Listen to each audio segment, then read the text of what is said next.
বন্ধুত্ব বজায় রাখুন, অতীতে ভুলে যান, বর্তমানে আলোচনা করেন। বর্তমানে যে ষড়যন্ত্র চলছে নির্বাচনকে নিয়ে, সেই নির্বাচনের ষড়যন্ত্রকে বানচাল করতে হলে বন্ধুত্বকে আরো জোরদার করতে হবে। ৭১ প্রজন্ম নার্ভাস হবার কিছুই নাই, নির্বাচন হবে, এদিক সেদিক করা যাবে না, করতে পারবে না। কারণ ডানে বামে আমার যে শক্তি ইনশাল্লাহ আল্লাহ দিয়েছে। এরা ঢাকা কলেজে যখন বিপি ছিল তখন আমরা তো অর্ধেক বয়স, এদের আন্দোলনের শক্তি আমরা দেখি। দোয়া আছে আল্লাহর, অনেক অপরিসীম দোয়া আছে শহীদ জিয়ার জন্য। তাই তো আল্লাহর কি রহমত, কবর লইয়া যায়, কবর উঠায় দিব, কবর গাবতলি নিয়ে যাবে। আল্লাহর কি রহমত, জিয়া উদ্যানকে পরিবর্তন করে চন্দ্রিমা লাগাই দিছে। কালকে আল্লাহর কি রহমত, এটা আবার জিয়া উদ্যান হয়ে গেছে।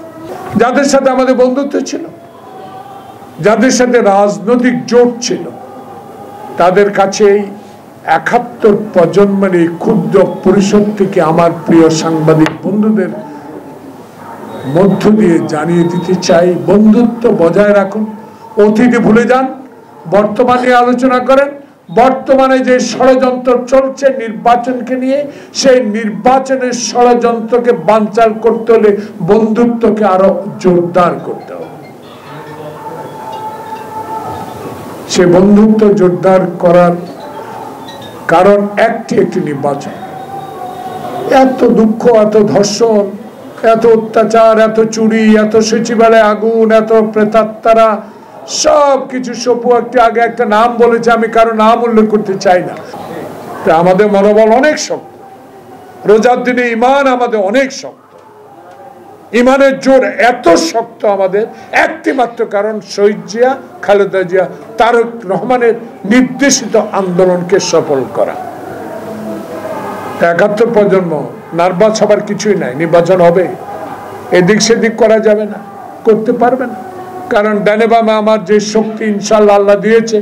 এরা ঢাকা কলেজে যখন বিপি ছিল তখন আমরা তো অর্ধেক বয়স, এদের আন্দোলনের শক্তি আমরা দেখি।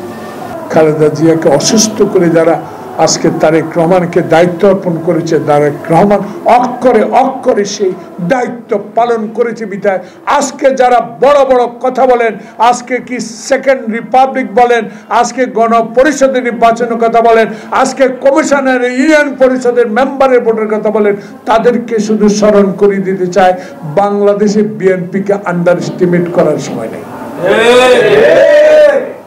বিএনপি আল্লাহ রহমতের দল, দোয়া আছে আল্লাহর, অনেক অপরিসীম দোয়া আছে শহীদ জিয়ার জন্য।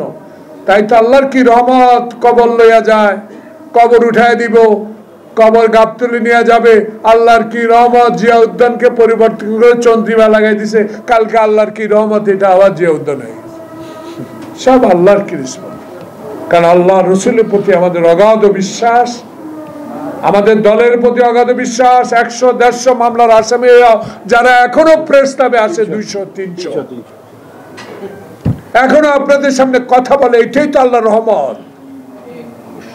আল্লাহর রহমত আমরা আছি, থাকবো, তবে বাংলাদেশকে ভালোবাসি।